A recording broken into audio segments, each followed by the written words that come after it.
Let's get physical. It's Jordan here, back again with this week's update and all the physical releases coming to the Switch. We're in December the 5th until the 9th. Well and truly into the Christmas period, and this week is absolutely insane. Before we get into it, please consider subscribing if you're new here. It would massively help us out.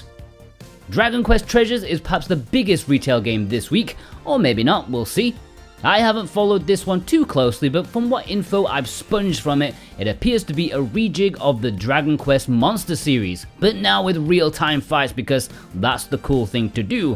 While I doubt this is going to hit the same highs as the main Dragon Quest series or the Builders spin-off, I do have high hopes this will be a quality Switch exclusive to round off the year, and I hope there is a decent story to it. And our executive producers Dane Wilkinson, Jonathan Rumor, Issa, Brent McLean, Precision Plague, Parsnip Coffee and JCross7776, they've chosen this as their pick of the week. And just remember, if any of the retail releases have caught your eye and you want to buy them and you want to support us, then check the links in the description. Good prices in favourable Canadian money, cheap shipping to the US and free shipping worldwide over $80 Canadian. You can't go wrong with Video Games Plus. Every week, anyone who uses our link to buy something is put into a draw to win a $10 coupon on their next purchase. And this week's winner is Nathaniel F. Congratulations! You'll get an email later today from VGP with your discount coupon. Mac Caveman Ninja is a game I missed last week. Once again, I knew about it, I just doubted the release date for some reason. Oh wait, it's Microids. This is a remake of an old arcade game that I've never played. I know there's a Super Nintendo version on the Switch app, but I was never asked to even give it a try. I mean, it's called Joe and Mac, but I'm sure it holds a lot of nostalgia for some people, and it does for our executive producer, Cartoon Soren. It's his pick of the week. Kukoos Lost Pet is a bright, colourful 3D platformer whereby you have to go out and collect your unruly pets. I wonder if they could do me a favour with my dog. Looks like mild fun with lots of variety in characters and abilities. 4 people can even play together, so maybe it's an interesting one for kids if you've managed to spawn a few of them. I don't know how you'd manage. Redout 2 looks to be releasing this week, physically at last. This is a futuristic arcade racer for those who want an F-Zero with Vaseline smeared across the screen. Yeah, the Switch version for this is hardly a looker, but apparently runs consistently enough at 30 frames per second. I've seen a lot of 6 out of 10s for this game, so if you really need one game that's a futuristic arcade racer, well, you should just buy Fast RMX. I think Super S still have some. Cuphead! Yeah, you heard that right. It's not the eggnog you've been swigging down playing with your mind. Cuphead's physical is right here, right now. Some even got it a week earlier, but now you can all stop moaning about it, including myself. And even better news, it has the latest DLC expansion on the cartridge as well. You all know about this game, widely considered to have the most difficult tutorial in history. It's an all-time classic run and gun, mostly thanks to the legendary art style. A stroke of genius and patience to be making all this delicious artwork. But the gameplay is pretty good too. Are you hyped about this? Our executive producers are Punky Dooster, Grant Cert, Elissa, and God of Resin have chosen this as their pick of the week. Jitsu Squad, I think, is releasing in Europe this week. You may remember I talked about this one at some point down the line. All I remember is that it looked like a headache waiting to happen. Beat 'em ups are the flavour of the day. They're almost as popular as cozy farming sims, but there ain't anything cozy about this. Sales of Xanax are gonna go through the roof after people need a downer from playing this. Adventure Academia: The Fractured Continent is releasing this week. This is an interesting looking dungeon crawler developed by Acquire, who are one of my favourite companies. Now, this is the English release, and it's been out in Asia like a while back, and the Steam reviews are mostly negative. Since they're all in a foreign language, it's hard to tell exactly what's wrong with it. Seems to be a mix of lacking in options, too much DLC, as well as mildly bland or unbalanced gameplay. But it looks cute, right? That's all that matters, yeah? Death's Door Ultimate Edition looks to be getting a release worldwide. I think the standard release already found its way in Europe, but now North America is joining the party. Anyways, this is a great game. It was one of the few indie games to make your Game of the Year list last year. A Zelda-style action game, supposedly very well done. This was done by Special Reserve, but their existence is becoming less and less needed as almost every single game they've done or are going to do has a retail release, often cheaper and better. Speaking of Special Reserve, I might as well do a PSA about one of their releases, Gato Roboto. Their cartridge version, which was specifically created to have a perfect, complete version of the game, has a game-breaking bug, which I think is unavoidable. I didn't look into it too much, but considering they sold it on the promise that it will be a fully complete version, they've announced that they will be producing new cartridges with the patch that was needed for this updated version. Kind of awkward, a bit embarrassing, and I do feel a bit sorry for them. Red faces all round. But at least they're going to do the right thing by offering replacements to anyone who bought it. How and when, that's still up in the air. Will they go the chill route like Strictly Limited and just offer you one no questions asked, or will they go the mentally unstable route by making you smash it with a hammer and then take a picture of it? Apparently they will email you about it in the near future, so keep an eye out. My Universe, My Baby Dragon looks to be releasing in Europe this week. Another Microid special. I think they're running out of ideas. Wake me up when they do My Universe, My Prostate Exam. WRC Generations should also be getting its release finally this week. I mentioned it before, but it didn't actually materialize. Probably crashed on its way to store shelves. Alright, The Low Prince. Nuclear Blaze is one of 2 Redout games releases this week, and I tell you what, this looks pretty sweet. I've never wanted to be a firefighter, but I've always enjoyed firefighting games. There were 2 on the Super Nintendo, I think, and I even played an arcade one. That was pretty fun from what I vaguely remember. It's an interesting concept, and this looks very well done. Lovely lighting, pixel art that reminds me of Xeodrifter, but better. I'm down for this. Apparently, it is quite short though, like 2 hours, which is a bit of a problem, but it's supposed to be designed to be played multiple times on increasing difficulty. With even more fire! You can even save cats like all firefighters are trained to do. Take them to safety and then watch their skin fall off from nuclear radiation. If you want this, you can get the European version on Red Art Games' website, redoutgames.com. Please click our link to support us in the description. And you can also get 10% off with our code SWATCH10. There is also going to be a North American version. You can get that from VGP with exclusive pre-order bonuses. Again, use the link in the description, that helps us a lot. And our executive producer Instacritic has chosen this as his pick of the week.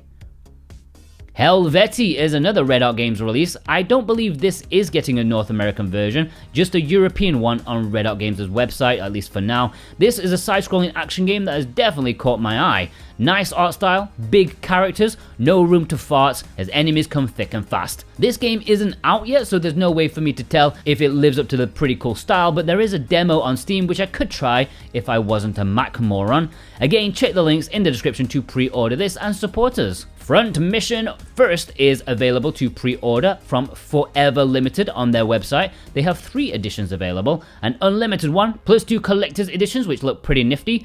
Now, as this is one of their biggest titles that they've ever done, I'm guessing just like House of the Dead, it will probably get a retail release later down the line. I don't know for sure. And if you don't know what this game is, it's a remake of Square's classic tactical mech game, originally a Super Famicom game, and this remake appears to be fairly faithful, warts and all, but I think if you love the genre, you'll probably get something big out of this. I'd have loved to have played it myself. And our executive producers Vey and Robotech have chosen this as their pick of the week.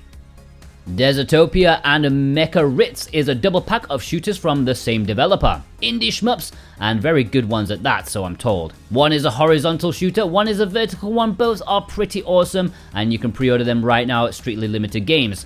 And look, I want to stay positive about this, but I really don't dig the fact that Strictly Limited have 2 different cover versions for purchase. That's never struck me as like a nice thing. It just reeks of desperately hoping for double dipping dingleberries. You all know who you are. But credit where credit is due, that cover art is lit. Or base. Or whatever the cool kids say in the Western countries these days. I'm out of the loop. Inscryption is one I missed last week because I often miss special reserve games. They announced them 5 years in advance as though it's some holy prophecy people need to be prepared for. Anyways, you can pre-order this right now, of course. I know a lot of people were massively hyping this one up because it was even nominated in our Games of the Year poll. Not sure it'll be in the top 15, but it was there. I hadn't even heard of it prior to that, but looking at it, it's a deck building roguelike. Developers, please stop.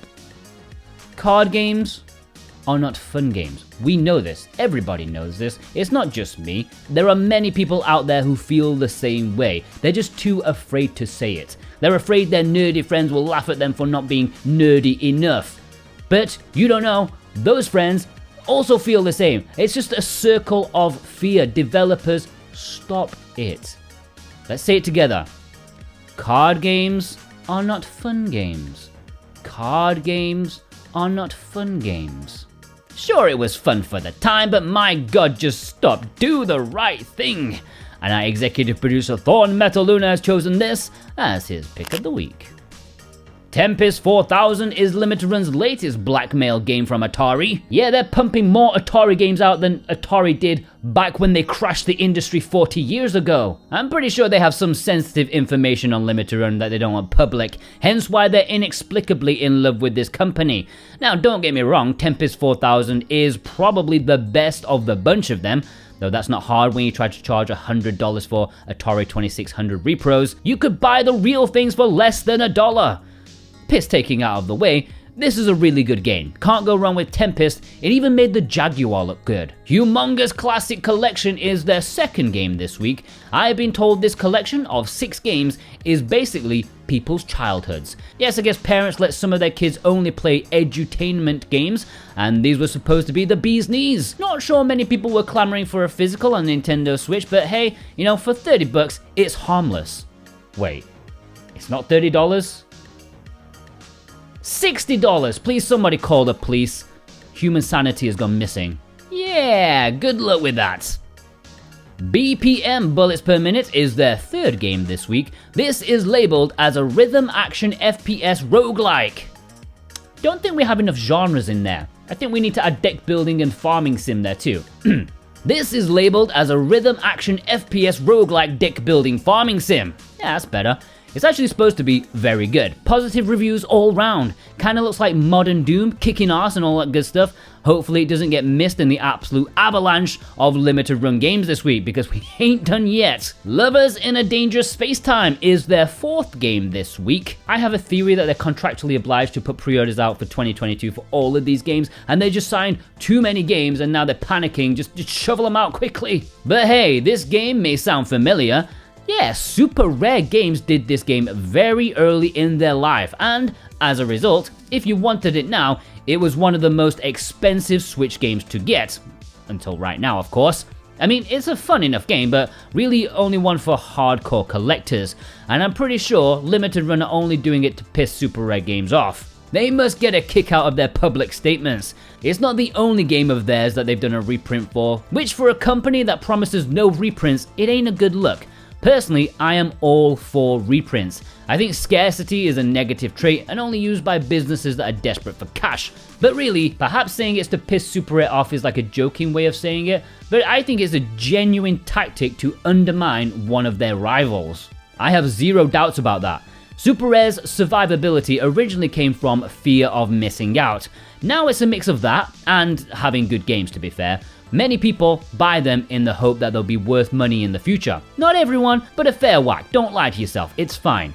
And if Limited Run can put into people's minds that there's a chance it won't be worth a whole lot in the future, Super Rare would probably struggle, or they'd have to adapt. And although I don't believe Super Rare is a threat to Limited Run's dominance, there's no doubt that Limited Run use tactics to undermine other companies.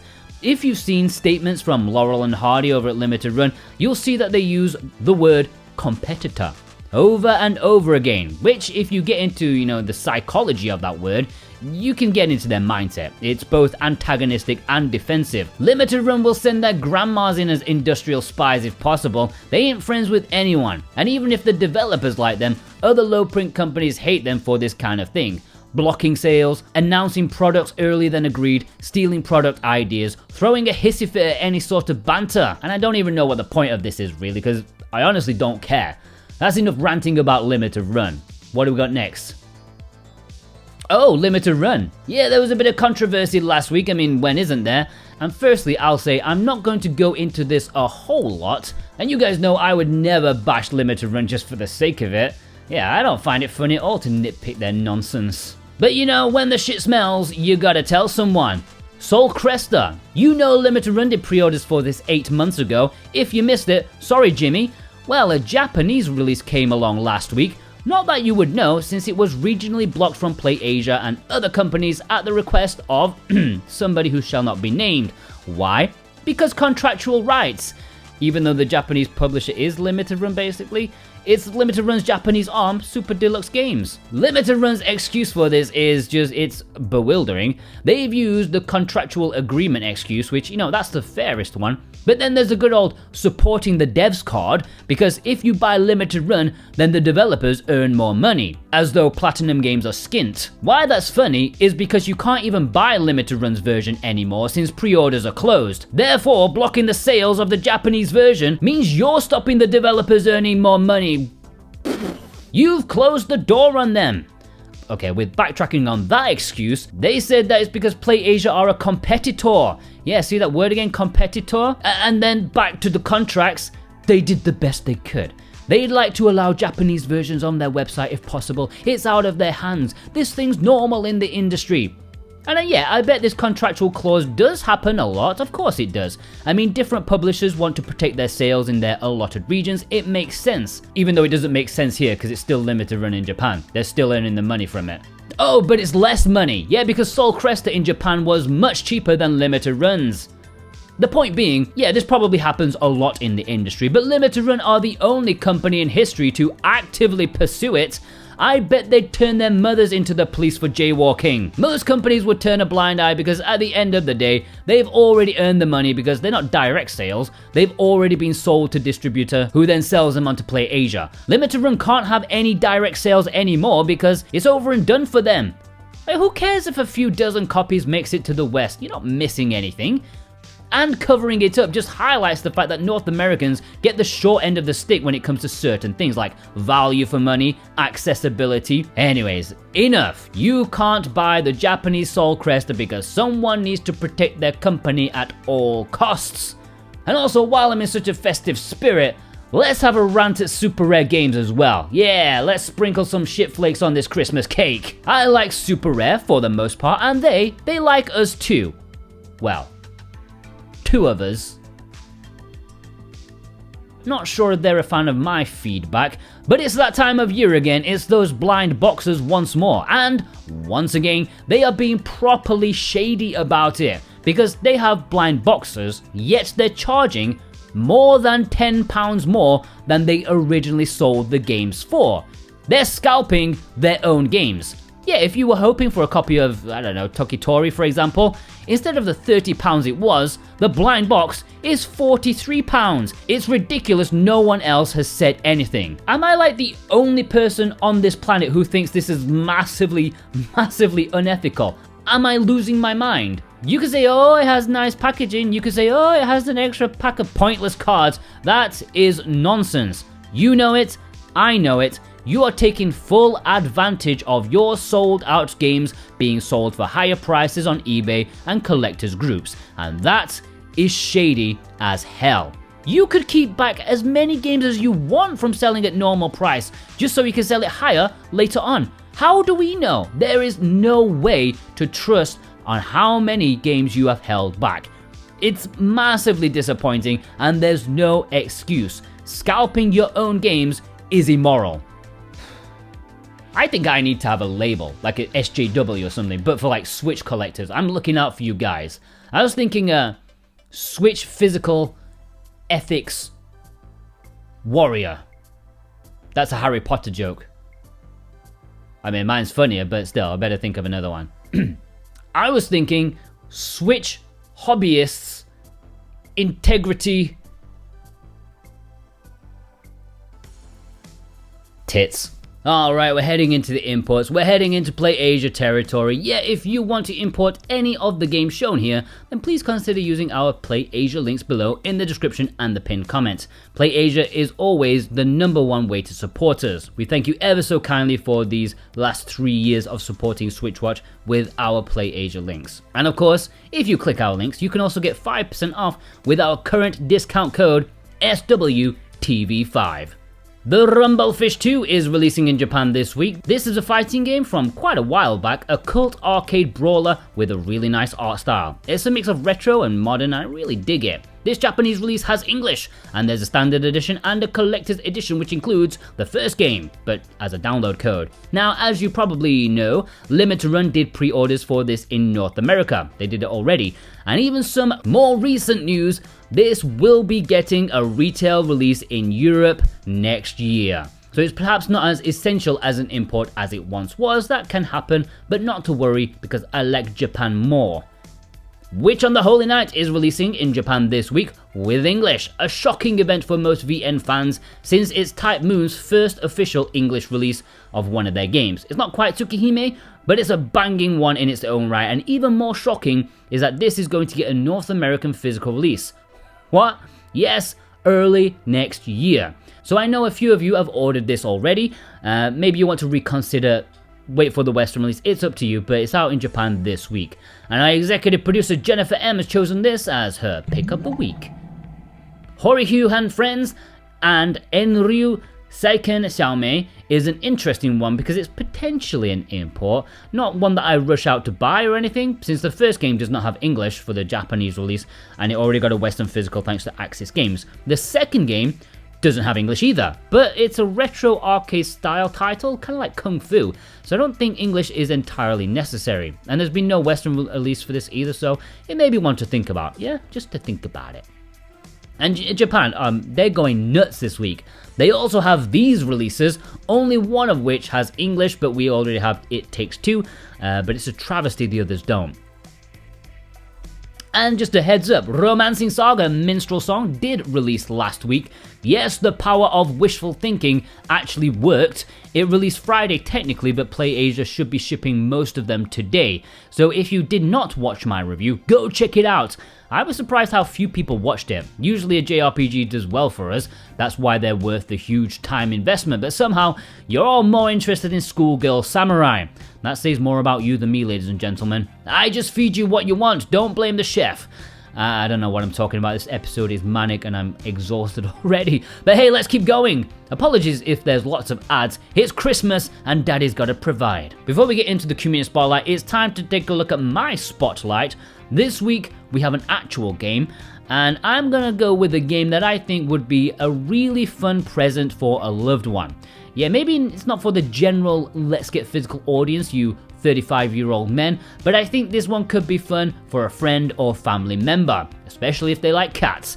Yeah, let's get the elephant out of this room, and yes, I technically am, and I'm not talking about the front cover.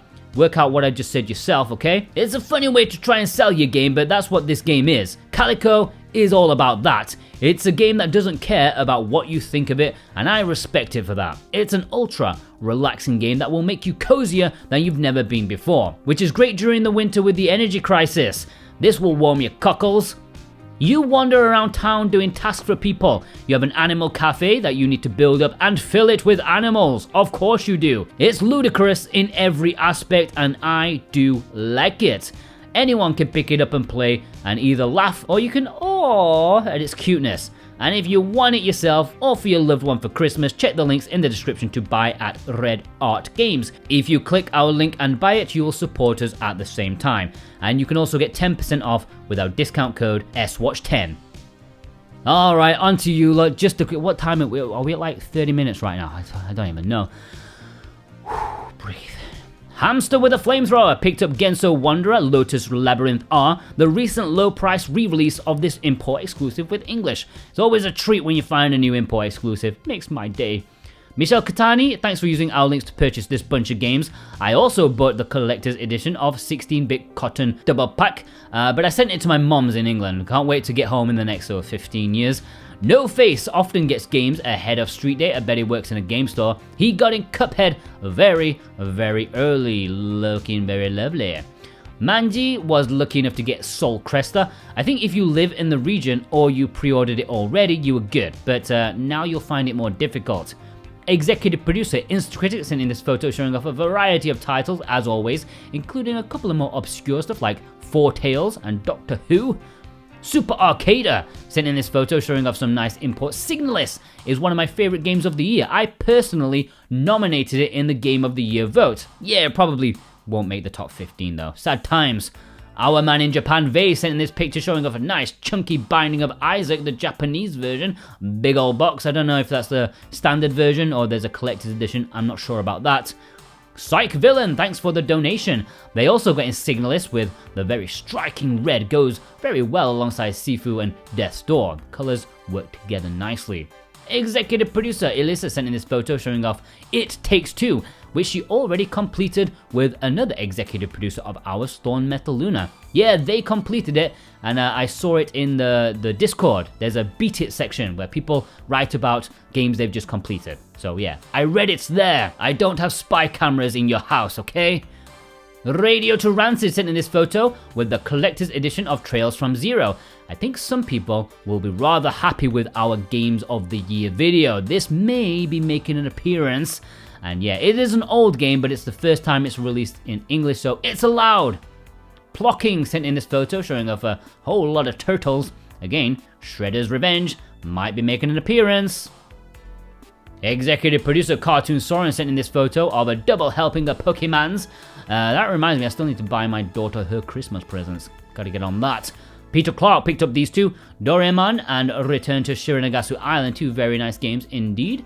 Executive producer God of Resin sent in this photo of his latest pickups. Persona 5 Royale actually had a really good discount on VGP during Black Friday. It was like $30 or something like that. I would definitely get it at that price. Alright, I'm 6,000 words into writing this script. Let's have a roundup, okay? Choco Loco James. The One.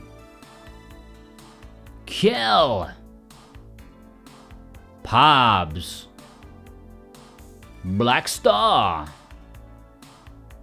Diesel JT. Theo. Wankel Rotary Engine. Kayla. Needless Dragon. Tech Zone. Mecha McFlynn. McLaren. Vast Neon. Foot Gang. I'm starting to sing, stop it. Starvey. Started. For Retro's Sake. Burai Murian. Oh Lord, please make it end. Send me your pictures on Twitter at SoWhatAboutGame. You can DM me, that's the best way to go. And you can also send it to our email address, switchwatchspotlight@gmail.com. And our Discord, where when I open the submission section, you can send it into there. If you're not joined on our Discord, the server link should be below if I remember to post it this time. And remember, only one picture per week. Alright, I hope you enjoyed this episode of Let's Get Physical. Special thanks, as always, to our executive producers, Dane Wilkinson, God of Resin, Boombox, Brent McLean, Jonathan Rumor, Santa Tartaruga, Alexander Cato, JCross7776, Elissa, Punky Dooster, Cartoon Soren, Robotech, Z, Raven Knight, Thorn Metal Luna, Parsnip Coffee, Issa, Vei, Mental Traveler, Grant Cert, Viz, Jennifer M, Instacritic, Precision Play, Karacha, Ozgola. Plus you, yeah, you watching right now. If you watched all the way through, oh boy, you're a legend. If you did watch all the way through, please leave me a fish emoji in the comments because it's time to rumble fish. Is there a boxing glove as well? Beat that fish. I don't know. Please go watch some of our videos. I was so busy last week. I had 3 reviews. And I've also, this week coming, oh boy, I've got a lot coming for you guys. It's Christmas, and I'm very generous. So please subscribe if you're not. I'd like you to watch all the videos that I make. And yeah, I'll see you next week. Alright? Yeah. Bye.